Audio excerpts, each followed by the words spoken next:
Mes chers amis, traditionnellement, nous nous retrouvons ainsi ce 8 mai pour à la fois commémorer, dans le cadre de cette journée nationale, la victoire de 1945, et puis pour ainsi rendre hommage et adresser en tant que maire un espoir et un message de paix, de fraternité sur notre pays, pour notre Europe et pour notre planète.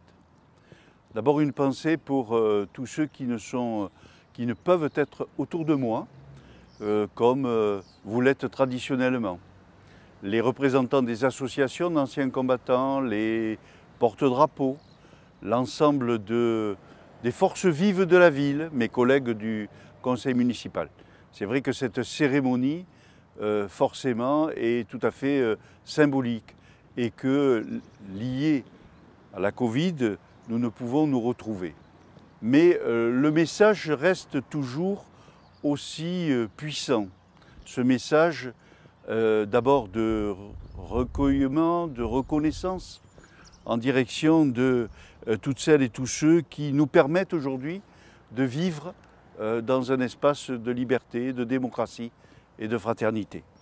Et comme à l'accoutumée, je me permets ainsi, chaque 8 mai, de pouvoir observer ensemble que nous devons être toujours mobilisés pour faire en sorte que ces fondamentaux, ces valeurs de la République puissent être ainsi collectivement portés et parfois défendus, puisqu'ils sont ou elles sont attaqués. Par deux fois, donc, le 8 mai 1945, l'Allemagne a signé sa capitulation sans condition. Pour l'Europe, la délivrance est là, la guerre est finie. Enfin, tant de souffrances, tant de douleurs, de désolation, après tant d'espérance et de luttes acharnées, même les épreuves les plus douloureuses ont une fin. Même les tempêtes les plus dévastatrices s'achèvent. Une joie bouleversée emplit les cœurs, les drapeaux ornent les fenêtres, les embrassades se noient dans la liesse populaire. Derrière les larmes de joie, celles de la peine affleurent. Personne n'oublie les villes ruinées, les vies dévastées. Personne n'oublie que l'humanité a payé le plus lourd tribut de son histoire. Notre monde en fut à jamais changé. La Seconde Guerre mondiale est une rupture pour notre civilisation qui se sait encore davantage fragile et mortelle.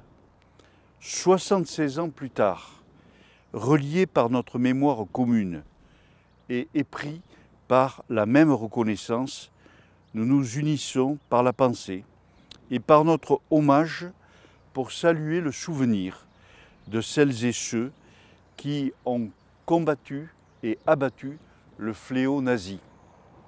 Pour notre pays, rien ne fut simple.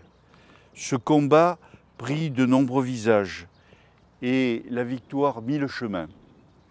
Malgré les ardents soldats de Montcornet, d'Abbeville, des Alpes, de Saumur, et tous ceux de 40, l'ombre de l'occupation, de la division, puis de la collaboration, a jeté son voile obscur sur la France. Il y a 80 ans, en 1941, les flambeaux de la résistance brillaient déjà. Le flot du refus et de l'espérance montait, tandis que la répression forgeait son funeste souvenir à Châteaubriand, au camp de Souges ou au Mont-Valérien. La France libre recevait les ralliements des territoires ultramarins et poursuivait son inlassable épopée. Dans les sables de Koufra, elle nouait un pacte avec la victoire et avec la voix du colonel Leclerc, qui regardait déjà vers Strasbourg. À l'instar d'Hubert Germain, dernier compagnon de la libération, ce fut toute une jeunesse ardente et résistante qui refusa la défaite et l'asservissement, qui refusa de servir les desseins de l'occupant. Tous ont permis à la France de s'asseoir à la table des vainqueurs. Cela fut rendu possible par le combat acharné des armées françaises et des armées alliées, par les forces françaises libres, qui jamais ne cessèrent la lutte, par le dévouement des résistants, de l'intérieur, par chaque Française et chaque Français qui a refusé l'abaissement de la France et la négation de ses valeurs. Notre gratitude demeure indéfectible. Entendons les mots de Malraux. Un monde sans espoir est irrespirable. La victoire de 1945 est le succès de l'espérance, mais elle est aussi l'aube d'un nouvel effort collectif pour la reconstruction, pour la paix, pour l'Europe. Hier comme aujourd'hui, face aux épreuves et aux crises du temps, la nation française se tient debout, résiliente et espérante. Unie et solidaire, souvenons-nous de l'adversité surmontée et de la liberté reconquise. C'est ce message qui est ainsi lu devant chaque monument à l'occasion de cette commémoration, cette année encore très particulière. Lormont donc, même si cette cérémonie cette année est à nouveau rassemble uniquement une poignée d'hommes ou de femmes qui participent à cette commémoration, le message de paix, de fraternité, l'espérance en plus de respect, de tolérance, de liberté, d'égalité, de fraternité, demeure plus que jamais d'actualité. Vive Lormont, vive la France et vive l'Europe.